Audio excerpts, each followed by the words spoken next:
Hello everyone, I am doctor Shivam from skin logics clinic. और आज का हमारा टॉपिक है हेयर फॉल इन विंटर। तो सबसे पहले, विंटर्स में हेयर फॉल बढ़ता है वाकई में या नहीं बढ़ता है?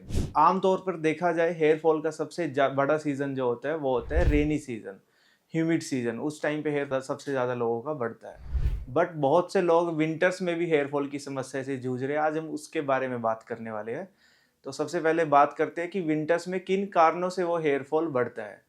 विंटर आने से ठंडी हवाएं चलने लगती है, cool air, dry weather conditions, और घर के अंदर हमारे पास हीटर होता है। तो ये दोनों की वजह से हमारी स्कैल्प का मॉइस्चर ख़त्म हो जाता है। वो मॉइस्चर ख़त्म होने की वजह से हेयर फॉल बहुत लोगों में बढ़ता है विंटर्स आते ही।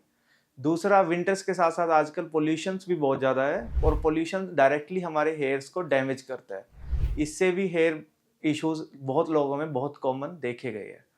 और फिर उसके बाद अगर बात की जाए डैंड्रफ, विंटर्स में ड्राईनेस की वजह से, ड्राई स्कैल्प की वजह से डैंड्रफ भी बढ़ता है लोगों का, और वो डैंड्रफ डायरेक्टली हेयर फॉल को ही बढ़ाता है। फिर विंटर्स में आने वाले फेस्टिवल्स में हमारी डाइट और उससे रिलेटेड स्ट्रेस, इन दोनों चीज़ों से बहुत ज़्यादा हेयर फॉल बढ़ता है बहुत लोगों का, जो सही से ये सब फॉलो नहीं कर पाते। एक हेल्दी डाइट को फॉलो करना इम्पोर्टेंट है। फिर ऑयलिंग ऑयलिंग की जाए, ऑयलिंग के फ़ायदे हैं या ऑयलिंग के नुकसान हैं। ऑयलिंग बहुत से लोग करते हैं, बट ऑयलिंग डॉक्टर के द्वारा रिकमेंडेड नहीं है बहुत फ्रीक्वेंटली करना। ऑयलिंग केवल वही लोग कर सकते हैं जिन लोगों को पहले से ही स्कैल्प के कोई इश्यू नहीं है, जैसे स्कैल्प पे दाने ना हो, कोई डैंड्रफ ना हो। वो भी केवल हफ्ते में एक बार करें। और ये कहीं भी साबित नहीं हुआ है कि ऑयलिंग करने से हमारी बालों की ग्रोथ को बढ़ाया जा सकता है। ऑयलिंग केवल हमें मॉइस्चर प्रोवाइड करता है, वो भी मसाज के लिए। मसाज करने से ब्लड सर्कुलेशन को इम्प्रूव किया जा सकता है, वो एक अलग बात है, बट ऑयलिंग का डायरेक्टली हेयर ग्रोथ में कोई रिलेशन नहीं है। और हमारी ब्लड सर्कुलेशन, सर्दियों में ठंडी हवाएं चलने की वजह से ब्लड की हेयर सर्कुलेशन कम हो जाती है, उसकी वजह से भी हेयर फॉल बढ़ता है।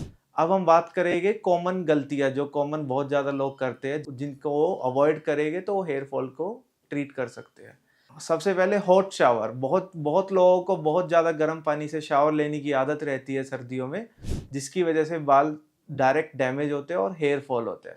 तो आप गुनगुने पानी से ही शावर ले, specially on your scalp. Next, आप बहुत ज़्यादा हेयर ड्रायर या हेयर स्ट्रेटनर का इस्तेमाल ना करें, क्योंकि हमारे जो बाल है वो एक प्रोटीन की स्ट्रैंड से मिलके बने हैं। हेयर ड्रायर या स्ट्रेटनर का इस्तेमाल करोगे तो प्रोटीन डैमेज होगा ही होगा, फिर वो बाल हेल्दी नहीं होगा और हेयर फॉल बढ़ेगा। तीसरी, अपनी डाइट में प्रोटीन इंटेक बढ़ाइए, जिसकी वजह से हम हेयर फॉल को कंट्रोल कर सकते हैं। तो हेयर फॉल का एनवायरनमेंट, डाइट के अलावा बहुत सारी मेडिकल कंडीशंस भी होती है, जैसे किसी को अगर थायराइड, या किसी को स्कैल्प पे दाने, या किसी को सोरियासिस या चमड़ी की कोई और बीमारी सर्दियों में बढ़ता है, तो उसके लिए आप अपने डॉक्टर को या हमारे क्लिनिक को विजिट कर सकते हैं। स्किन लॉजिक्स पे इसके लिए पीआरपी की ट्रीटमेंट, माइक्रोनीडलिंग की ट्रीटमेंट और बहुत सारी ट्रीटमेंट उपलब्ध है। यहाँ पर आपकी सही तरीके से जांच की जाएगी, फिर जो समस्या होगी उसका इलाज किया जाएगा।